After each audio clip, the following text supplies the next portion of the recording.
फ़नून लतीफ़ा से हमारा ताल्लुक़ है, जिसमें शायरी, अदब, ड्रामा और स्कल्पचर, पेंटिंग, और ये वो लोग होते हैं जो अमल पे लाते हैं, और यही मेरा पैगाम है। 20 साल 30 साल पहले यहाँ बहुत कम थे artist.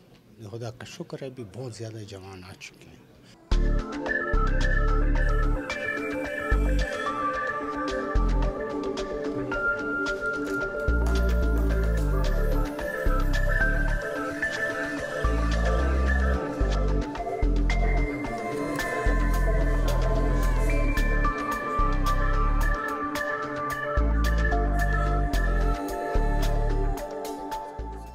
I like that we are both artists. We have a very creative family, and we help each other, and we can work together.